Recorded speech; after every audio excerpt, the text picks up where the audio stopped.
I want to tell you about a time when Jesus didn't just eat with people, when Jesus didn't just eat and feast with his followers, but a time when Jesus actually fed his followers.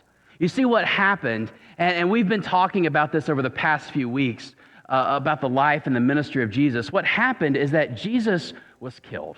And we today commemorate the death of Jesus on Good Friday, a time of solemn remembrance of the death of Jesus, the sacrifice that Jesus made, Jesus' death on the cross by the Roman authorities.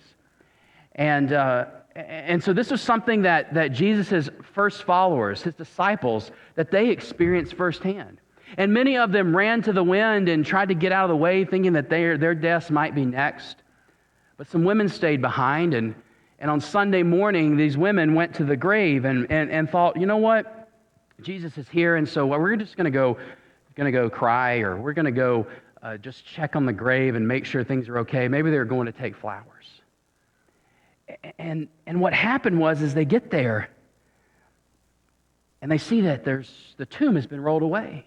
They see that there's not a body there. They see that something different has happened. And so they don't know what's happening at first. And so they get concerned that someone perhaps has stolen Jesus' body. And some of the passages tell us that they run away, that they're scared.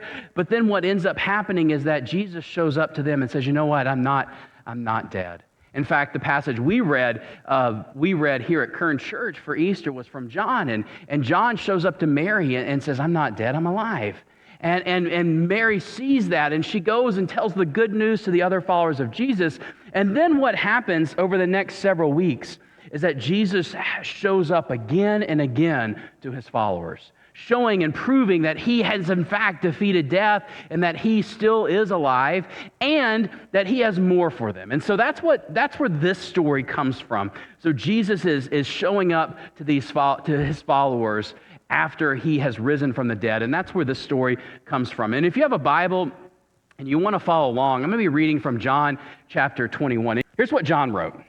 These are commercial fishermen. So it's not just that they're going fishing as a pastime. They're like, you know what? I'm just going to go back to work. I'm going to go bury myself in my work. I don't know what's going on, so I'm just going to go back to the office and figure out what to do with my life. Maybe some of you have experienced this before.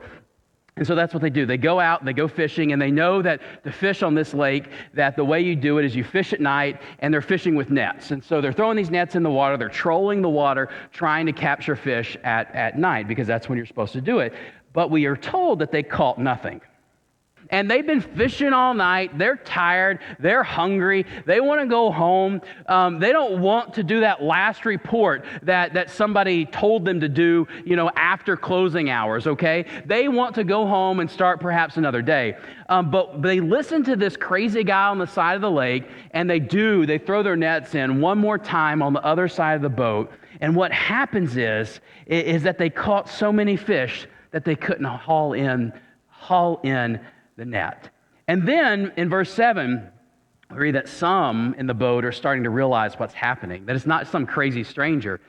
So Peter realizes that it's Jesus, and he's like, I got to get to shore as quickly as possible. The others aren't as crazy, and they're like, well, we're only 100 yards offshore. We can probably row to the shore faster than you can swim, so we're just going to get there this way. And when they landed, what had happened, this is my favorite part. When they landed, they saw a fire there.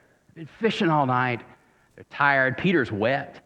And what do they see? They see a fire on the seashore with fish on it.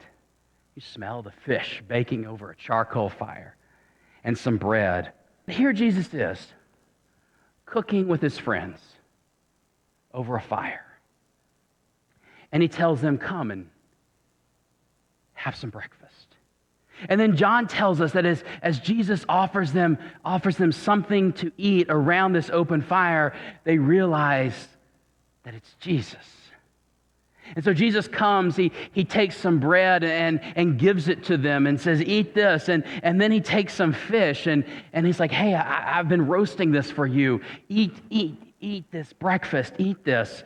cooking over the coals, he gives it to them as well. And all throughout their time together, during Jesus' ministry, they're always eating. That's what we find time and again, they're always eating. And so it's only natural that Jesus shows up again with embers that are golden and darkened and orange and around an open fire. It's only natural that the smoke swirls as the fat from the fish drips on the fire. It's only natural that Jesus would be there as the embers glow and as they eat together to create a place of belonging.